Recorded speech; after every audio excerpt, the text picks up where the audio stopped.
Dapat maging maingat ang DOJ. Abay, lahat na lang na nagsasalita tungkol dito sa napakatinding graft in corruption na nangyari sa loob ng 10 taon dito sa ating bansa. Ay lahat na lang gusto ay sumailalim sa Witness Protection Program. Alam ba ninyo, pag sumailalim dyan sa WPP ng DOJ, gagastosan pa natin sila. Security, pagkain, lahat ng kailangan nila. Pati yung kailang mga tutulugan, tayo pa ang gagastos. Isamantalang sila ang nagpasasa.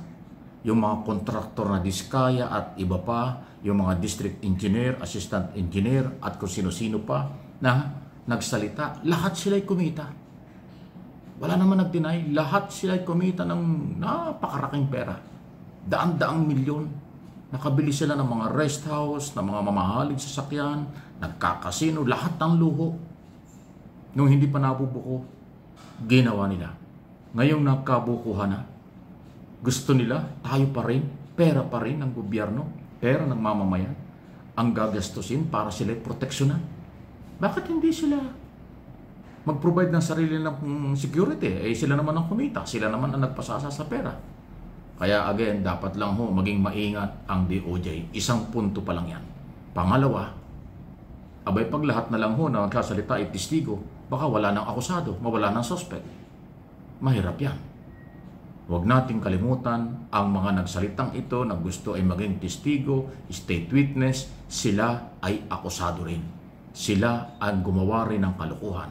Sila ay kasama sa mga ng abuso sa kapangyarihan at pera ng taong bayan. Abay lahat na lang gusto maging state witness.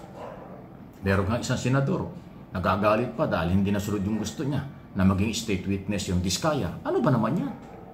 Diskaya na nakabili ng napakamaraming kotseng mamahalin, nagpasarap sa lahat ng pagkakataon mula noong 2016. Tapos ngayon, bibigyan gagawin pang witness. Hindi witness yan. Akusado yan. Ang witness dito, taong bayan. Ang biktima rito, taong bayan. Ang witness dito, yung gobyerno na magpapatunay na merong ghost project, katiwalian. Lahat sila akusado, lahat sila dapat kasuhan.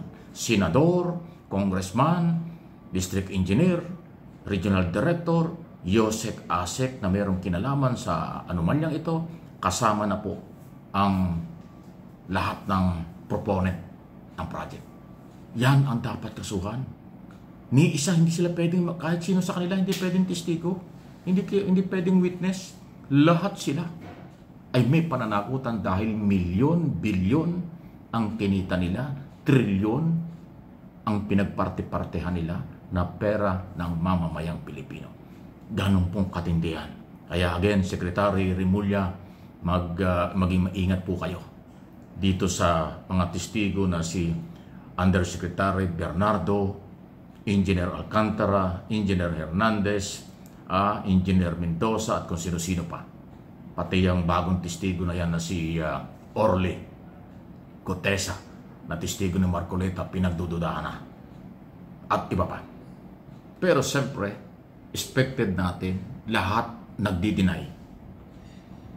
Nagdi-deny ang mga nag-aakusa, nagdi-deny din po ang mga inaakusahang politiko. Si dating senador or dating Senate President Escudero nag-deny na. Si dating speaker nag-deny na. Si Saldico na nasa Amerika pa yata, nasabi political harassment lang. Yun lang ho naman talaga. Lahat sila nagdi-deny.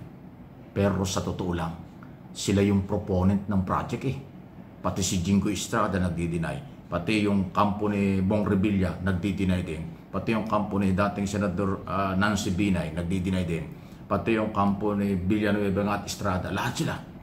Lahat ng mga senador at dating senador, congressman, speaker at Senate President, lahat sila nagdi-deny. Hanggang doon lang naman yun.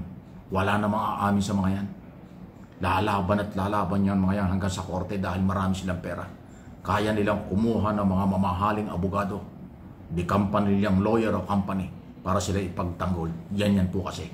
Dahil ang anti-graft at saka po ang plunder law, ay kayang-kaya nilang lusutan yan. Eh di ba? Ilan na ba yung nakulong? Ayan si Bong Revilla, yan si Jingo Estrada, nakulong na yan. Meron pa nga issue kay Bong Revilla, pinababalik sa kanyang 124 million eh. Hanggang ngayon, hindi pa yata na ibabalik. Naging issue yan. O, di ba?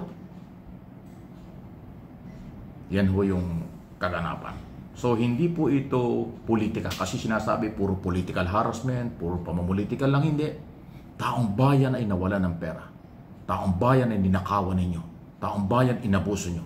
Tapos sasabihin nyo, politika para kayong, para lang makaiwas kayo. Ay kalokohan yan. Big challenge ito sa ICI, Office of the President. Yung Independent Commission for Infrastructure Fact-Finding Committee. Sana ay maganda naman yung coordination ng ICI sa Blue Ribbon Committee at ang DOJ na sila magpapay ng kaso. Dahil sa ilalim po ni Senador Tito Soto at Ping Lacson, chairman ng Blue Ribbon Committee, maganda ang kailang ugnayan sa pagproseso ng testigo o ng mga ebidensya at ng resulta ng public hearing. Lahat ng resulta ng Blue Ribbon Committee hearing ay kanila kong ipagkakaloob din sa ICI Office of the President under ni Chairman Justice Andy Reyes Jr. Ayun. At ngayon po ay tuloy-tuloy po yung pagdiskobre Luzon, Visayas, Mindanao ng pag-ikot ni Secretary Dizon at ni Mayor Magalong para kanilang makita lahat yung isumbong sa Pangulo o isinumbong sa Pangulo. Ang lakad po ng dalawa ay base doon sa isinumbong ng taong bayan sa Pangulo. Pinupuntahan nila on the spot, kinukuha ng video, picture at lahat itong na pinuntahan positibo na merong kalokohan, positibo na merong ghost project, positibo na meron ho talagang substandard. Kaya ho, yung galaw ng DPWH, Blue Ribbon Committee, DOJ at saka ICI, may pag-asa tayo. Kaya lang ho dapat talaga bilis-bilisan. Marami na na-file na kaso, marami rin hinold na mga bank account. Ang kailangan lang po talaga ay may makulong.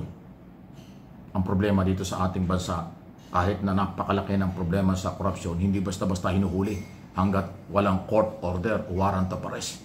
Hindi katulad sa ibang bansa, pagka ikaw ay suspect sa korupsyon, kaagad-agad hinuhuli at hinuhold ang lahat ng property mo. Dito sa atin, property lang, pera ang nahuhold. Pero yung akusado at pinagbibintangan or posibleng may kinalaman, malayang-malaya pa na mag-press conference, mag-deny, maghugas kamay, magpapogi, kung ano-ano, lahat ng klaseng denial. Pero ang tanong, ang mga tao ba naniniwala? Ang tingin ng taong bayan sa lahat ng inakusahan, guilty na.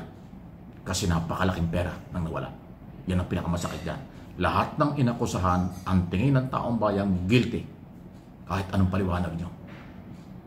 Ang tingin ng taong bayan, talagang kasapakat kayo, talagang umabuso kayo, talagang kayo nakinabang bilang proponent ng mga project. Yan ang aking observation at opinion. Sa tingin ko at nababasa ko sa mga reaksyon ng mamamayan. Lahat kayo guilty na sa tingin ng may-ari ng pera. Please like and share ang ating mga pinag-uusapan.